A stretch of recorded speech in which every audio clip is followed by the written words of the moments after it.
Hello guys. तो आज के इस वीडियो में हम बात करने वाले हैं मेमोरी टाइमिंग के बारे में। हम जब भी कोई मेमोरी लेते हैं अपने पीसी को बिल्ड करने के या फिर कोई लैपटॉप लेते हैं तो हम देखते हैं कि जो मेमोरी लगी हुई है उसकी स्पीड क्या है, वो कितने कितने मेगाहर्ट्ज़ तक काम करती है, वो हम सभी चीज़ देखते हैं। लेकिन हम एक बहुत ही इंपॉर्टेंट जो स्पेसिफिकेशन होती है उसको मिस कर देते हैं, वो होती है हमारी मेमोरी टाइमिंग। तो मैं इस वीडियो में इसी के बारे में बात करने वाला हूँ कि जो मेमोरी टाइमिंग होती है वो क्यों इंपॉर्टेंट होती है मेमोरी को सिलेक्ट करने के लिए, अच्छी रैम स्पीड के लिए और अच्छा एक्सपीरियंस देने के लिए। तो मेमोरी टाइमिंग में हम बेसिकली चार चीज़ समझने वाले हैं। तो वो चार कंडीशन है ये: cache latency, row address to column address delay, row precharge time और रो एक्टिव टाइम।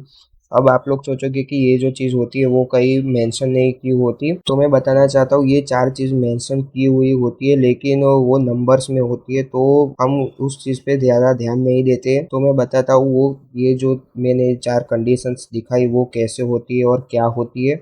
तो आप यहाँ पर ये जो फोटो देख रहे हो उसमें आप ये जो चार नंबर्स देख रहे हैं 14, 14, 14 और 34, तो ये जो मैंने चार कंडीशन समझाई वही चार है। जो कंडीशंस मैंने यहाँ समझाई बिल्कुल उसी ऑर्डर में ये चीज़ यहाँ पर भी लिखी हुई होती है, और जितने जो भी आप मेमोरी की पैकेजिंग देखोगे वो सभी सेम ऑर्डर में लिखा हुआ होगा। तो मैं एक एक करके सभी टर्म को समझाऊंगा कि ये चीज़ हम कैसे यूज़ कर सकते हैं अपनी मेमोरी को सिलेक्ट करने के लिए।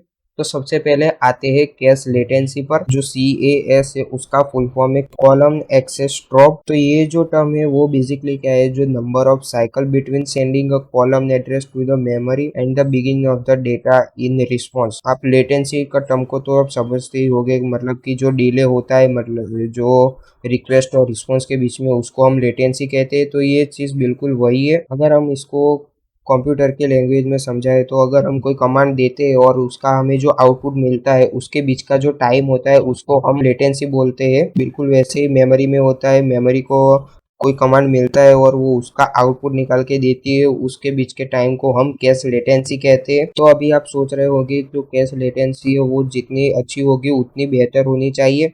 तो मैं इसकी एक और ट्रिक बताता हूँ। जो हम ये कैश लेटेंसी होती है उसको नैनो सेकेंड में कैसे कन्वर्ट कर सकते हैं, तो उसका एक सिंपल फॉर्मूला है, वो है cash latency upon RAM speed multiply by 2000।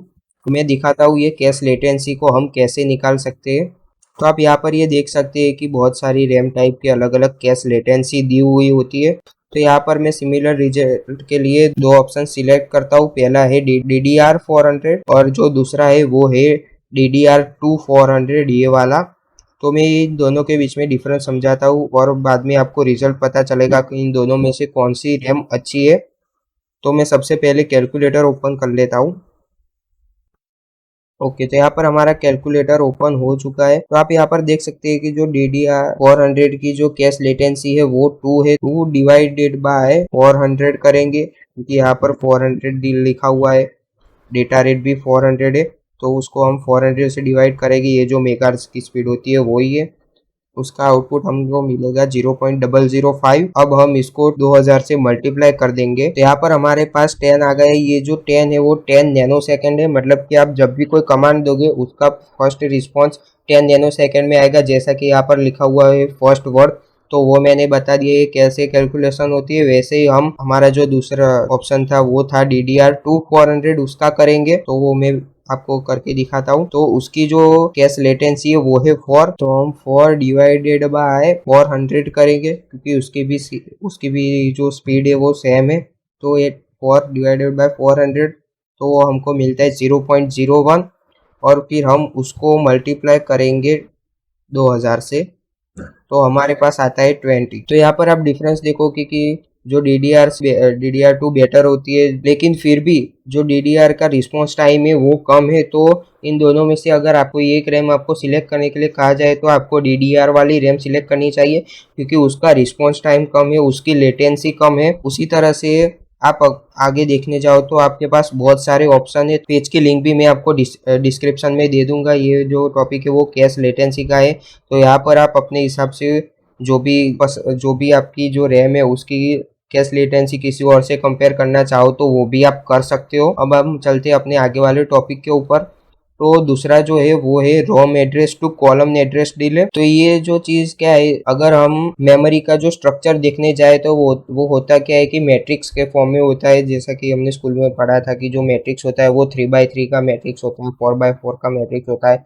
तो वही सेम चीज मेमोरी में भी अप्लाई होती है। मेमोरी में भी डेटा बिल्कुल उसी तरह से जाता है रो और कॉलम के टाइप में। तो ये जो डिले है वो उसी का डिले है, मतलब कि मेमोरी को किसी पर्टिकुलर रो के कॉलम में कोई पर्टिकुलर बॉक्स में जो डेटा फाइंड करने के लिए टाइम लगता है उसी के टाइम को हम row address to column address delay कहते हैं। तो ये केस लेटेंसी की तरह इसकी भी कंडीशन सेम है, ये जितना कम होगा उतना अच्छा होगा। उसके बाद आता है रो प्रीचार्ज टाइम।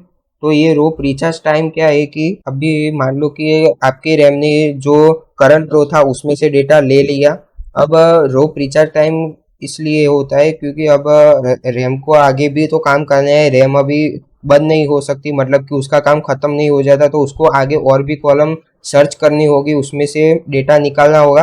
तो ये जो रो प्रीचार्ज टाइम है वो उसी के लिए है, मतलब कि जो हमारी मेमोरी होती है उसको नई रो ओपन करने में कितना टाइम लगता है उसी टाइम को हम रो प्रीचार्ज टाइम कहते हैं। और चौथा है हमारा रो एक्टिव टाइम। ये जो टाइम होता है वो सबसे लंबा होता है, जैसा कि आप यहाँ पर देख सकते हैं। ये जो तीनों के तीनों है उससे ज्यादा ये लास्ट वाला है। ये तो ये जो है हमारा रो एक्टिव टाइम है। तो ये रो एक्टिव टाइम क्या होता है कि अगर मेमोरी ने किसी पर्टिकुलर रो में डेटा निकाल लिया और वो डेटा करेक्ट है या नहीं, और जो रिटर्न और रीड किया गया है जो डेटा वो करेक्ट है या नहीं, उसको चेक करने के लिए जो टाइम लगता है उसको रो एक्टिव टाइम कहते हैं। मतलब कि रो कितने टाइम एक्टिव रही उस टाइम को हम रो एक्टिव टाइम कहेंगे। इसलिए ये जो रो एक्टिव टाइम में ये सबसे ज्यादा होता है। तो ये चार कंडीशंस आपको ध्यान में रखनी चाहिए अगर आप कोई मेमोरी लेते हो या फिर अपने सीपीयू को ओवरक्लॉक करते हो। ये भी एक इम्पोर्टेंट टॉपिक होता है अपने सीपीयू को ओवरक्लॉक करने के लिए, क्योंकि हम जब भी बायस के सेटिंग में जाएंगे तभी आपको मेमोरी में ये वाला सेटिंग भी देखने को मिलेगा। तो इसको आप चेंज करके आप अपनी रैम को भी ओवरक्लॉक कर सकते हो।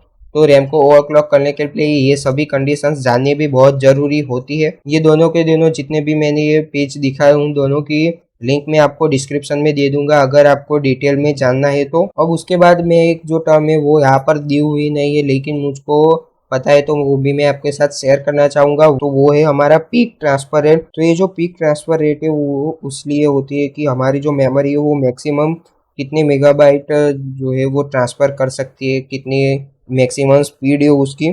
तो उसके जानने के लिए हमें करना क्या पड़ता है कि जो जो हमारी जो रैम होती है उसकी बाय डिफॉल्ट जो फ्रीक्वेंसी होती है, मतलब कि जो आप यहाँ पर देख सकते हैं 3200 लिखा हुआ होता है, तो उसको हमें सिंपली 8 से मल्टीप्लाई करना होगा। तो अगर हम इस वाली रैम की पीक ट्रांसफर रेट अगर हमें चाहिए तो हमें 3200 को सिंपली 8 से मल्टीप्लाई कर देना होगा। तो आप यहाँ पर देख सकते हो 25,600 लिखा हुआ होता है, जो यहाँ पर भी आपको देखने को मिल सकता है। ये पीक कैपेसिटी जो भी आप कहना चाहो वो कह सकते हो। तो ये जो टर्म थी वो भी मैंने आपको साथ ही के साथ समझा दी।